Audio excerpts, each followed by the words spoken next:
बिस्मिल्लाहिर्रहमानिर्रहीम। ये आज हम एक जो सीरीज हमारी चल रही है दिल के हवाले से, दिल का जो पहले हमने इसके एनाटॉमिकल टर्मिनोलॉजी इसको डिस्कस किया है। तो आज हम जो है इसमें ब्लड सर्कुलेट कैसे होता है, किस तरह से, एक सिंपल सा वो हम नेक्स्ट जो टॉपिक है वो हमारा आज यही है। तो इसको हम एक दफा से रिवाइज कर लेते हैं। जैसा कि हमने पहले पिछले लेक्चर में ये कहा था, ये आ गई हमारे पास बाईं साइड, ये बायां हिस्सा लेफ्ट, ये दायां हिस्सा, ये राइट, ये बायां एट्रियम, ये बायां एट्रियम, ये दायां एट्रियम, बायां वेंट्रिकल, दायां वेंट्रिकल, और बायां वेंट्रिकल जो है इससे ये ब्लड को लेकर बाहर निकल रहा हुआ, इसको एओर्टा, ये ब्लड, साफ ब्लड को बॉडी में सप्लाई करता है एओर्टा, और ये एओर्टा का वाल हो गया एओर्टिक वाल या एओर्टिक सेमिल्यूनर वाल, और ये वाल हो गया जो एट्रियम और वेंट्रिकल को अलग करता है, एट्रियो वेंट्रिकुलर वाल, या इसको इसके चूंकि दो कस्प होते हैं इसको बाइकस्प वाल भी कहते हैं, और तीसरा वाल इसका हो जाएगा, अपना तीसरा नाम हो जाएगा इसका माइट्रल वाल। और इसी तरह से अगर हम इसको एट्रियम में ये 4 ब्लड वेसल्स आ रही हैं जिनको हम वेन कहते हैं। ये हमने तय किया था कि जो खून को दिल से लेकर नालियां बाहर जा रही हैं वो आर्टरीज होंगी, और जो खून को, ब्लड को दिल के अंदर लेकर आ रही हैं वो वेन्स होंगी। यहां से 4 पल्मोनरी वो होगी जो कि फेफड़ों से रिलेटेड होगी, और ये फेफड़ों से साफ खून को लेकर 4 वेन आ रही हैं, तो ये पल्मोनरी वेन्स हो गई। लामती तौर पर हमने 2 को ड्रा किया है। तो इसके बाद आ जाते हैं राइट की तरफ। राइट एट्रियम में 2 ब्लड वेसल्स जो आती हैं, वेना केवा, ऊपर वाली को सुपीरियर वेना केवा और नीचे वाली को इंफीरियर वेना केवा। ये दोनों डीऑक्सीजनेटेड ब्लड जो है ऊपर वाले हिस्से से और नीचे वाले हिस्से से लेकर आती है दाएं राइट एट्रियम में। तो यहां से ये फिर वाल्व है, ये वाल्व हमने तय किया था, डिस्कस किया था कि इसके 3 कस्प होते हैं, ये और एक तीसरी तरफ इधर, ये ऐसे खुलता और ऐसे बंद होता है, ऐसे खुलता और ऐसे बंद होता है। ये इसके 3 कस्प होते हैं, इसलिए इसको ट्राइकस्प वाल्व कहते हैं जी। और या दायां एट्रियो वेंट्रिकल वाल्व, ट्राइकस्प वाल्व। अब ये एक आर्टरी है जो ब्लड को लेकर बाहर निकल रही है दिल से, ये डीऑक्सीजनेटेड ब्लड है, और ये कहां जा रही है, ये लंग्स को खून दे रही है, वहां से फिर उसकी ऑक्सीजनेशन होती है, वो प्यूरिफाई होता है, तो फिर ये इस साइड में आ जाता है। तो ये पल्मोनरी आर्टरी हो गई। तो इसका पल्मोनरी आर्टेरियल वाल्व हो गया या आर्टेरियल सेमिल्यूनर वाल्व हो गया। ये मोटा हमारा हो गया जी। इसका हार्ट के हवाले से ये सेप्टम आ गई, और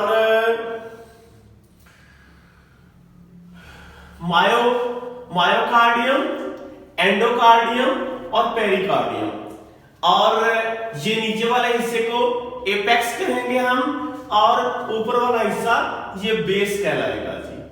हाँ जी, अब हम आते हैं कि ब्लड सर्कुलेशन जो है हार्ट में वो किस तरह से होती है। हम इसको इस तरह से देखते हैं कि पूरे बॉडी से डीऑक्सीजनेटेड जो ब्लड है वो इकट्ठा होता है, तो वो कहां आता है, दायां राइट एट्रियम में, राइट एट्रियम से ये ब्लड इकट्ठा होके तो इस ट्राइकस्ट वॉल्व के जरिए ये वेंट्रिकल में जमा होता है, यहां से वेंट्रिकल से होता हुआ तो ये लंग्स की तरफ चला गया, ये लंग्स से साफ होके तो फिर ये इन वेन्स के जरिए से ये ब्लड खून बाएं एट्रियम में आ गया, इस बाएं एट्रियम से ये बाइकस वाल्व से होता हुआ यहां आ जाएगा, तो यहां से फिर ये आयोटा के जरिए पूरी बॉडी को सप्लाई हो जाएगा। तो इसका ये सबसे पहले क्या होता है कि जो एट्रियम है दायां और बायां, ये जब डीपोलराइजेशन होती है, इसको हम इंशाल्लाह नेक्स्ट लेक्चर में डीपोलराइजेशन और रीपोलराइजेशन को इसको हम डिटेल के साथ डिस्कस करेंगे। तो यहां से जब डीपोलराइजेशन होती है तो ये ऊपर वाला जो हिस्सा है ये सबसे पहले दोनों एट्रियम इकट्ठे एट्रियम जो है ये ऐसे सुकड़ते हैं जब, तो ब्लड जो है यहाँ एट्रियम से वेंट्रिकल में नीचे आ जाता है।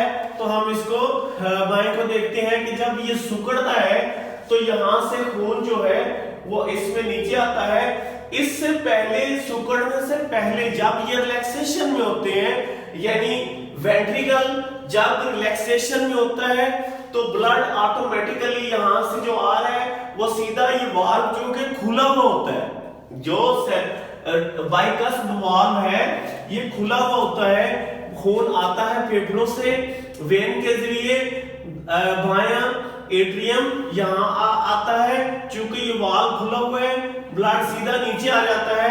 जैसे ये ऊपर कोई चीज ऐसे पड़ी हुई है तो ऐसे, यही है इसका तरीका सादा सा कि यहाँ पे ये चीज कोई पड़ी हुई है तो जब ये वाल्व खुला है तो ये नीचे चली जाएगी।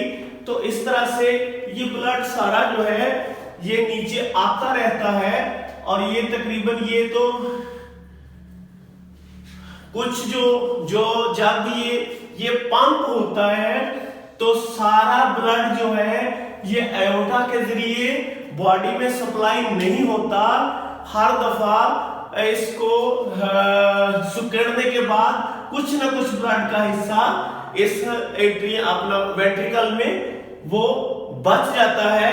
तो जब ये वाल्व खुला होता है ऊपर से मजीद खून आता रहता है, तो ये इसमें तकरीबन 1/3 हिस्सा जो है वो खाली रह जाता है, तकरीबन 66% तकरीबन ये फिल हो जाता है। तो जब इसके बाद जब ये हिस्सा एट्रियम सुकड़ता है तो बाकी जो 33% तीसरा हिस्सा जो है ब्लड का वो भी ये फिल हो जाता है। तो जब ये सुकड़ता है तो क्या होता है, यहां से जो खून है वो ये वाल्व खुला हुआ होता है, ये खून इसके अंदर आ जाता है, इसमें थोड़ा सा प्रेशर ज्यादा हो जाता है, ये फिल हो जाता है, जबकि ये वाल्व अभी तक खुला नहीं है, ये वाल्व अभी तक नहीं खुला। ये ऐसे होगा, सुकड़ेगा, ब्लड नीचे आ जाएगा, इधर से भी ब्लड नीचे आ जाएगा, और ये वाला वाल्व खुला हुआ है। तो जब ये सुकड़ना बंद करता है तो यहां से जो करंट आता है वो एवी नोड से गुजरती हुई करंट जब नीचे आती है तो यहाँ पे डीपोलराइजेशन शुरू होती है, तो यहाँ पे सिकुड़ाव शुरू होता है। तो वेंट्रिकल जब सिकुड़ता है तो यहाँ पर ये सब लोग ध्यान से सुने कि ये मेजर बॉडी पंप है, यहाँ के जरिए ब्लड में सारे बॉडी में सप्लाई होना होता है। तो यहाँ चूंकि ये बड़ी पावरफुल किस्म की वहां पे सिकुड़ाव पैदा होता है, तो ये जब पावरफुल सिकुड़ाव पैदा होता है तो फिर क्या होता है, फिर ये होता है कि सबसे पहले ये वाला वाल्व जो है ये खुला हुआ है, नीचे प्रेशर बनेगा तो ये ब्लड ऐसे ऊंचा जाने की कोशिश करेगा, ये वाल्व जो है ये ऐसे बंद हो जाएगा। ये जब इसमें वेंट्रिकल में जब सुकड़ाव पैदा होगा डिवोलराइजेशन की वजह से, तो ये वाल्व शट डाउन हो जाएगा, बंद हो जाएगा, और ये वाल्व खुला हुआ, सुकड़ाव पैदा हुआ, ये बंद हो गया, खुला हुआ, ये बंद हो गया, खुला हुआ, ये बंद हो गया। तो इस तरह से जब बंद होता है ये वाल्व बंद हो जाता है, लेकिन अभी तक ये वाल्व नहीं खुला हुआ होता। ये कुछ लम्हे के बाद ये वाल्व खुलता है, इसका प्रेशर बढ़ता जाता है, सुकड़ाव बढ़ता जाता है। तो जब इसका प्रेशर ज्यादा बनता है, ये वाला जो यहां पे एक चीज शायद हमने पिछले लेक्चर में इसको डिस्कस नहीं किया था कि यहां पे एक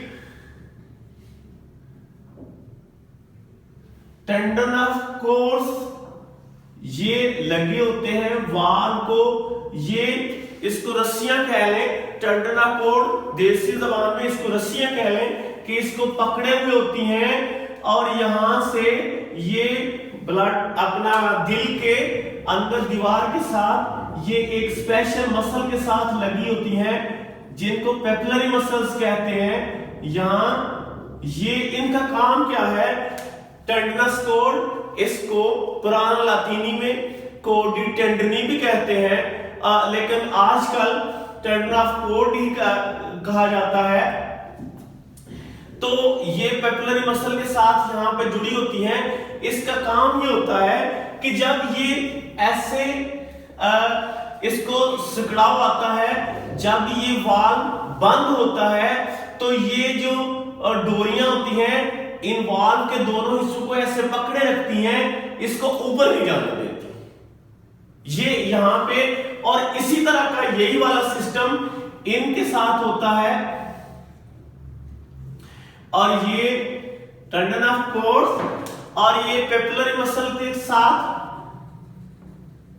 दिल की दीवार के साथ जुड़ी होती हैं। और ये खास किस्म का मसल बना होता है जो कि जिसमें थोड़ी लचक होती है, और लचक सिर्फ इतनी होती है कि ये जो वाल्व का हिस्सा है ये सिर्फ यहां तक आ सकता है, यहां से ऊपर नहीं जाने देती, इसको ऐसे रोक के रखती है। और जब ये प्रेशर बनता है, ये बंद होता है, तो ये वाला वाल्व भी अभी बंद है, प्रेशर मजीद ज्यादा बनेगा तो ये वाला वाल्व जो है एओर्टा का ये खुल जाएगा।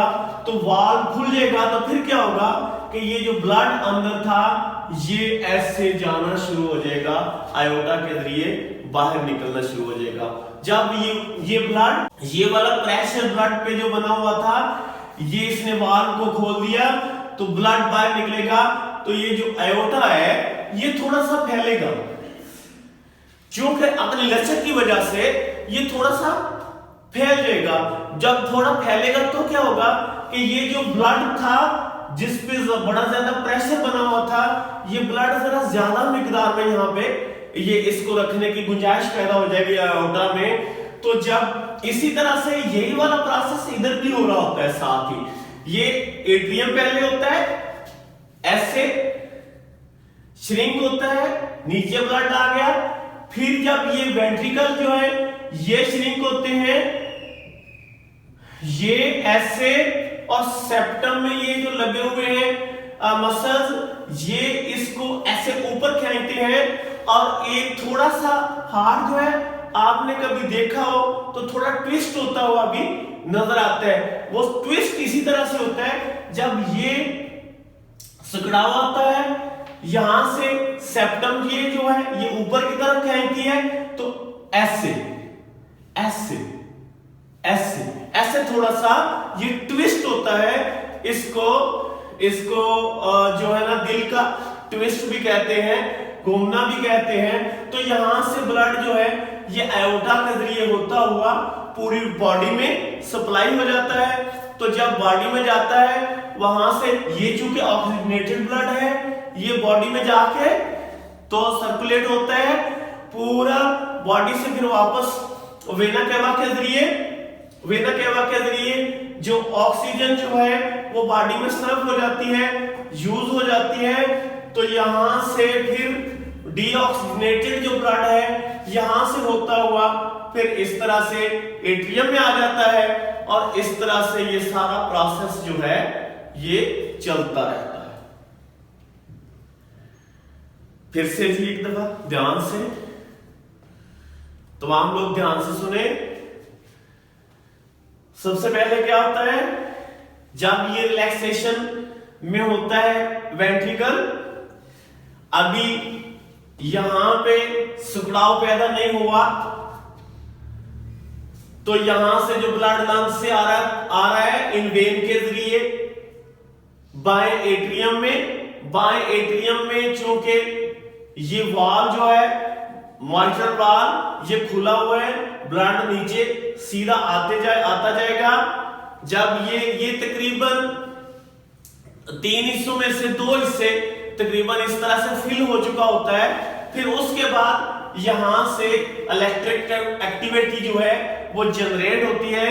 डीपोलराइजेशन का ये सिस्टम जो है ऊपर वाला, पहले ये दोनों इकट्ठे डीपोलराइजेशन होती है, दोनों इकट्ठे सिकुड़ते हैं। तो जब यहाँ पे सिकुड़ाव आता है तो ब्लड जो पीछे इसमें कुछ बचा हुआ होता है वो भी नीचे चला जाता है, तो ये वेंट्रिकल जो है ये फिल हो जाता है। जब ये वेंट्रिकल फिल हो जाता है, इसी लम्हे ये जो यहाँ पे जितनी थी करंट थी वो एबी नोड के जरिए नीचे आ जाती है प्रकंजिया रीजन, और जब यहां पे डीपोलराइजेशन होती है तो ये सिकुड़ना शुरू होता है। तो जब ये सिकुड़ता है तो क्या होता है, जब ये सिकुड़ता है तो ये वाल्व बंद हो जाता है। तो जब ये वाल्व बंद हो जाता है, अभी तक ये वाल्व भी नहीं खुला हुआ होता, जब ये ज्यादा सिकुड़ा होता है, इसका प्रेशर बढ़ता है, ये वाल्व खुल जाता है, ये वाल्व ऐसे खुलता है, ऐसे खुल जाता है। एओर्टा और वेंट्रिकल जो है ये दोनों एक हो जाते हैं। क्योंकि वेंट्रिकल में प्रेशर बढ़ रहा होता है, प्रेशर अभी लगातार बढ़ रहा है, तो यहां से ब्लड जो है ये ऊपर एओर्टा में जाना शुरू हो जाता है। एओर्टा थोड़ा फैलता है, ब्लड ज्यादा इसमें गुंजाइश हो जाती है। तो यहां से ये जब पूरी तरह से ये सिकुड़ाव आ जाता है, रीपोलराइजेशन होना शुरू हो जाती है। एक तरह ध्यान से ये बात सुनिएगा, वेंट्रिकल जब सिकुड़ता है, ये वाल्व बंद होता है, तो बंद होने पर एक आवाज पैदा होती है जिसको हार्ट बीट नंबर 1 कहते हैं, पहली आवाज, और उसको लूप कहते हैं, लूप। जब ये सिकुड़ता है, ये वाल्व बंद होता है, ऐसे लूप। जब वाल्व बंद होता है, लूप। तो जब ये वाल्व बंद हो गया, अभी ये खुला नहीं, ये बंद होने की आवाज लूप पैदा हो गई। तो जब ये खुलेगा तो कौन सी आवाज पैदा होगी? डुब नहीं होगी पैदा। एक बात ये ध्यान से सुनिए कि हमेशा जो आवाज पैदा होगी, आवाज सेहतमंद दिल में जो आवाज पैदा होगी वो सिर्फ वाल्व के बंद होने पे आवाज पैदा होगी। खुलने पे, वाल्व के खुलने से कोई आवाज पैदा नहीं होती है। वाल्व के बंद होने से, ये वाल्व बंद होता है, उसके साथ ही सेम टाइम पे ये वाल्व भी बंद होता है। इन दोनों के वाल्व के बंद होने से आवाज पैदा होती है, पहली आवाज लूप। तो जब ये सिकुड़ाव आता है और ये ब्लड जो है ऊपर चला जाता है, तो जब ये रिलैक्स में आता है तो क्या होता है कि ये जो ऊपर ज्यादा प्रेशर बना हुआ होता है वापस आने की कोशिश करता है। ये वाल्व ऐसे खुला हुआ होता है, ये ऐसे शट होता है। वाल्व खुला हुआ होता है, ऐसे बंद होता है। जब ये बंद होगा तो इसमें से दूसरी आवाज पैदा होगी, डुब।